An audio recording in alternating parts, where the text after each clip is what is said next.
પ્રશ્ન 3. સમુદ્રાંતિકે કૃતિની સમીક્ષા. જવાબ. ધ્રુવ ભટ્ટનું નામ સાંપ્રત, કવિતા, નવલકથા સર્જકોમાં આગવી હરોળમાં રહ્યું છે.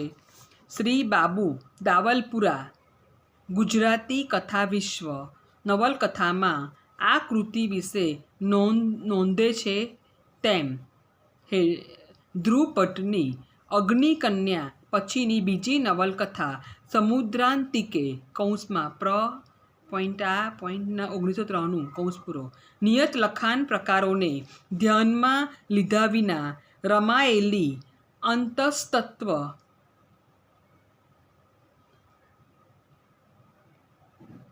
અને અભિવ્યક્તિ ઉભય દ્રષ્ટિએ ધ્યાન ખેંચે તેવી વિલક્ષણ કૃતિ છે. લેખકે નિવેદનમાં કહ્યું છે કે આ શું છે તે નક્કી કરવાનું કામ મારું નથી. તમે ચાહો તે પ્રકારે અને નામે આ લખાણ માની શકો છો. લેખકે આ કૃતિને કોઈ ચોક્કસ સાહિત્ય સ્વરૂપ કે પ્રકારનું લેબલ લગાડવાનું ટાળ્યું. તેનું એક રમૂજ પ્રેરક પરિણામ એ આવ્યું છે કે ગુજરાતી સાહિત્ય પરિષદ તરફથી કોઈ પણ લખાણ પ્રકારના માળખામાં બંધાયા વિનાની આ ભ્રમણગાથા 1993ના વર્ષની શ્રેષ્ઠ ગ્રામજીવન વિષયક નવલકથા લેખે પુરસ્કારને પાત્ર ઠરી છે. તો ગુજરાત સાહિત્ય અકાદમી તરફથી આ લખાણ એ વર્ષના ઉત્તમ પ્રવાસ ગ્રંથ તરીકે પ્રથમ પુરસ્કારને પાત્ર લેખાયું છે. આપણા સાહિત્ય ક્ષેત્રે પ્રવર્તમાન આ વસ્તુસ્થિતિ અને સાહિત્ય સંસ્થાઓની વિપરીત ગતિવિધિએ હકીકત સૂચવે છે કે સાહિત્યના સ્વરૂપ કે પ્રકાર વિશેની આપની વિભાવનાગત સમજ કેવી સંદિગ્ધ અને ધૂંધળી છે. પેરેગ્રાફ. સર્જક ધ્રુવ ભટ્ટે પોતાની નવલકથા સમુદ્રાંતિકે ને કોઈ ચોક્કસ સ્વરૂપ માળખામાં મૂકી નથી. છતાં આપણે આ કૃતિને પ્રવાસ કથા કરતાં નવલકથા તરીકે સવિશેષ આવકારી છે. પોતાના અમુક લખાણોને ચોક્કસ નામ આપ્યા વિના કૃતિને ભાવપ્રિય બનાવવામાં સર્જક ધ્રુવ ભટ્ટને ધારી સફળતા મળી છે. તત્વમસી અને સમુદ્રાંતિકે જેવી કૃતિઓને આ સંદર્ભમાં જોઈ શકાય છે. સમુદ્રાંતિકે નવલકથામાં લેખકે યોજેલ કથનરીતિ ખાસ્સી કારગત નીવડી છે. હેડિંગ. સમુદ્રાંતિકે નવલકથાના આરંભે પ્રથમ પ્રકરણમાં કથાનો નાયક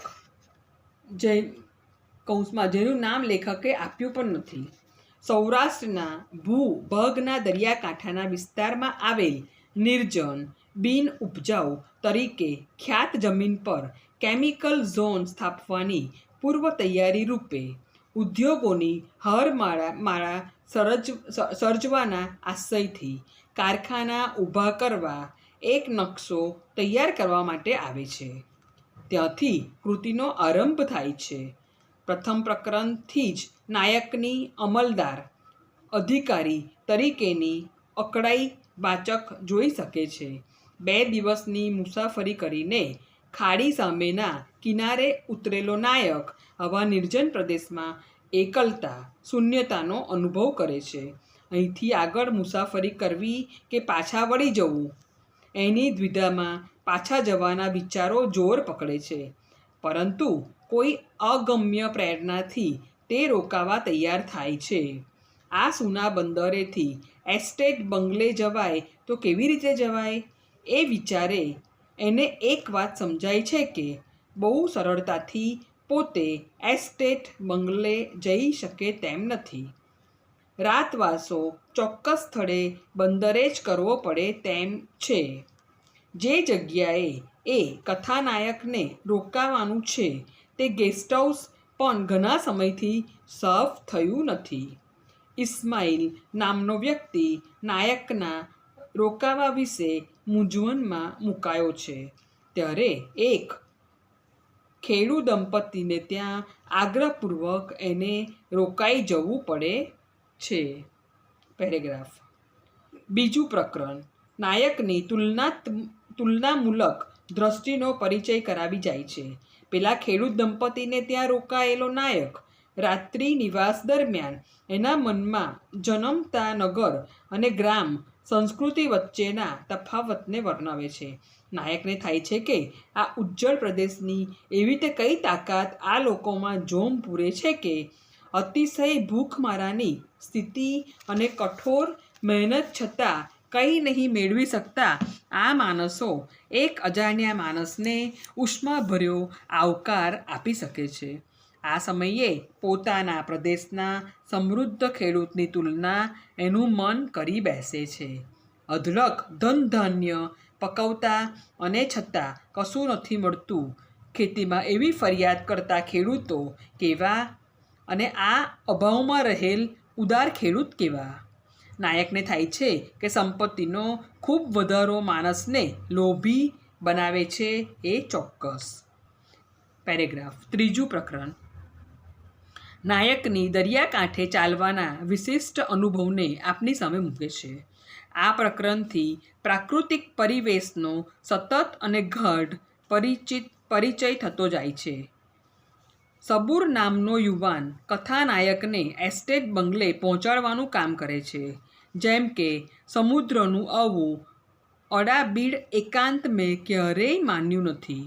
એકાદ મહાનગરની ગલીઓ પાર કે ઊંચા મકાનો પરથી મેં દરિયો જોયો છે.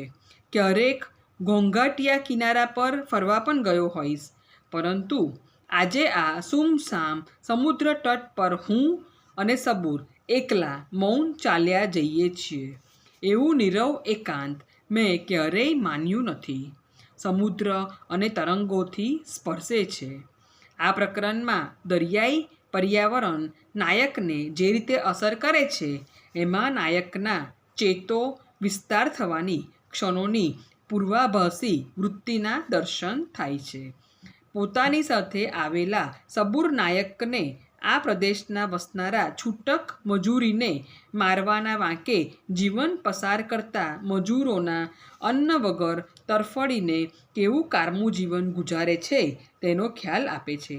સબૂરની વેદનાથી અવગત થતો નાયક બીજી એક બાબતથી પણ અવગત થાય છે તે એ છે કે કપરા દિવસોમાં કપરી રીતે અભાવમાં જીવતા મનુષ્યોમાં લોભ લાલચનો છાંટોય નથી.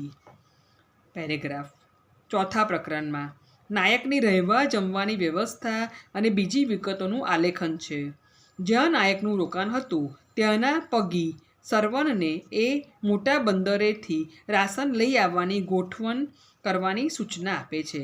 પણ પગીનો જવાબ 8 દિવસે ટપાલ લઈને આવતા ગાડામાં જઈ શકાય તે સાંભળી નાયકને આંચકો લાગે છે. સરવનની જેમ અવલનો પણ પરિચય લેખકને અહીં જ થાય છે.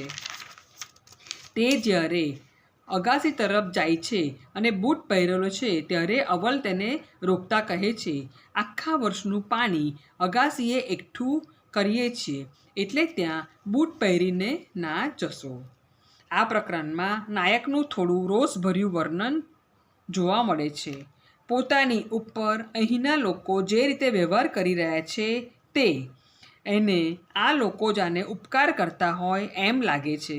આવા ઉપકાર તળે દબાઈ રહેવા એ સહેજે તૈયાર નથી. અહીં હજી નાયકનો અહમ અકબંધ છે. તે કહે છે, મારું દરેક કામ હું જાતે કરી શકું છું. સરવન નાયકને કંઈ તકલીફ ના પડે એનું સતત ધ્યાન રાખે છે. પેરેગ્રાફ. પાંચમું પ્રકરણ નાયકની વ્યક્તિગત પ્રકૃતિ અને કુદરતની અફાટ વેરાયેલી પ્રકૃતિ વચ્ચેનો સંઘર્ષ બતાવે છે. સમુદ્ર કિનારે ફરતી વખતે નૂરભાઈ નામનો એક શખ્સ મળે છે જે જંગલ ખાતાના ચોકીદાર તરીકે નિમાયો છે. નૂરભાઈ એક એવી વ્યક્તિ છે જેને આ વિસ્તારમાં કાંટાળી વનસ્પતિ બાવળથી લીલીછમ પટ્ટી જેવો વિસ્તાર બનાવ્યો હતો. અથાગ મહેનત અને લગનથી જતન કરીને આ બાવળ ઉછેરવા પાછળ નૂરબાઈની દીર્ઘ દ્રષ્ટિ હતી.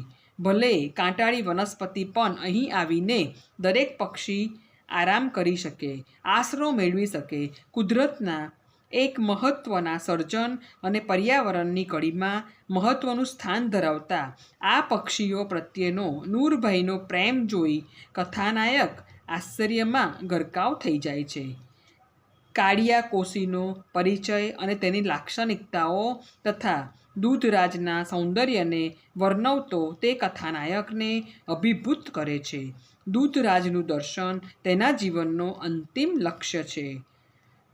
આ જાણી કથાનાયકને આવા અભન માણસોનું પ્રકૃતિના વિવિધ તત્વો તરફનું આવું માન અને આકર્ષણ કથાનાયકને મંત્રમુગ્ધ કરે છે અને તેમના પ્રત્યે માનની લાગણી જગાડે છે. કથાનાયકના વિચારોમાં આજની શિક્ષણ પ્રણાલી તરફનો આક્રોશ અને તેના બદલાવના વિચારો જોઈ શકાય છે. આખી એ વ્યવસ્થા બદલાવી જોઈએ. શિક્ષણ પ્રકૃતિને પ્રેમ કરતાં શીખવે તેવું થવું જોઈએ. આવા વિચારો સાથે પોતે જ કામ કરવા આવ્યો છે. એ રસાયણોના કારખાના માટે ભૂમિ નક્કી કરવા એ યાદ આવતા એ પોતાની અંદર જ સંઘર્ષ અનુભવતો થઈ જાય છે.